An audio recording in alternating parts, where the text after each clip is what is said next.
Now the masked magician will perform an illusion known as the stretch. He examines the huge cabinet that has supposedly been designed to stretch a human body. What will they think of next?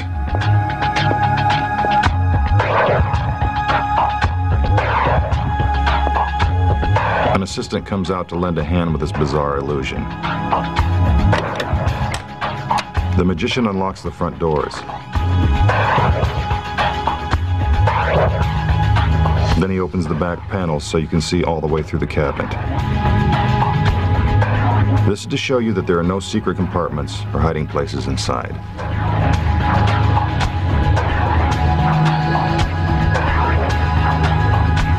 The doors are closed and the magician inspects the stretching device.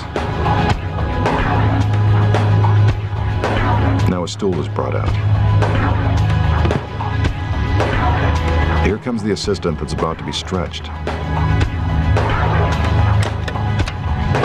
She's in a pretty good mood for someone who's going to be pulled from limb to limb. She is now locked inside the contraption. Brave girl.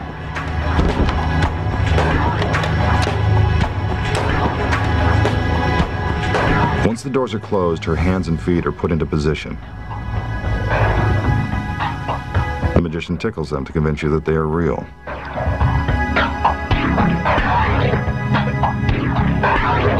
Now he tugs on a rope, and the stretch begins.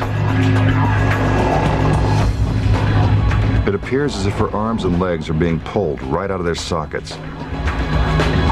She must have a high threshold of pain. The magician slides her head to the top of the cabinet. Looks like she's going to need a good chiropractor.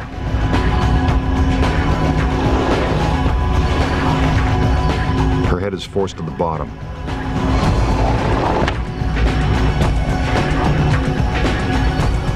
Then it's brought back up. Now for a little Linda Blair exorcist action. A perfect 360. It doesn't seem humanly possible. Her hands and feet are put back into their original position. Then her restraints are removed.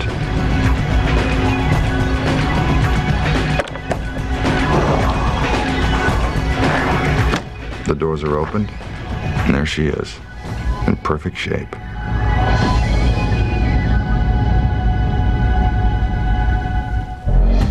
Now for the secrets.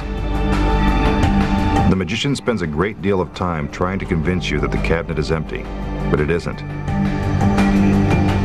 When the trick begins, two assistants are already hidden inside.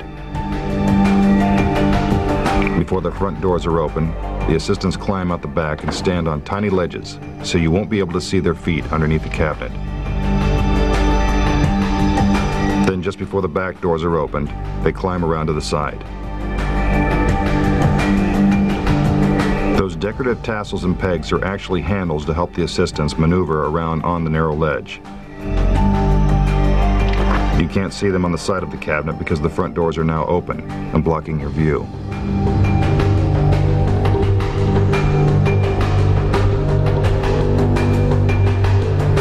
Once the back doors are closed, the assistants hide again behind the cabinet.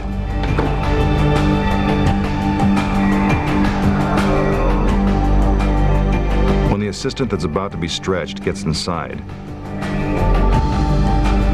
so do the other assistants. It's their hands and feet that you see during the trick. They wear the same fingernail polish and stockings of the assistant being stretched to make the illusion seem even more convincing. Watch as they put their hands and feet into the holes and prepare for the stretch.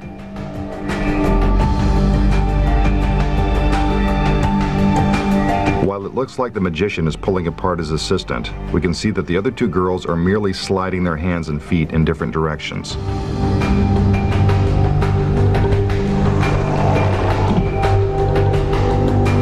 So how does the assistant's head get to the top of the cabinet? It's pretty simple. She's standing on the stool.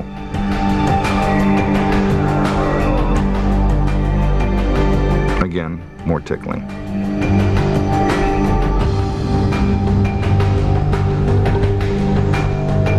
the assistant moves her head lower, the stool is removed and she drops to her knees in order to put her head on the bottom of the cabinet. Not the most comfortable position in the world. As for her head spinning around, this actually takes even more physical dexterity. You need a very flexible assistant to pull off a trick like this. With their limbs back in place, the other assistants remove their hands and feet and escape out the back of the cabinet. The doors are opened, and the masked magician has done it again.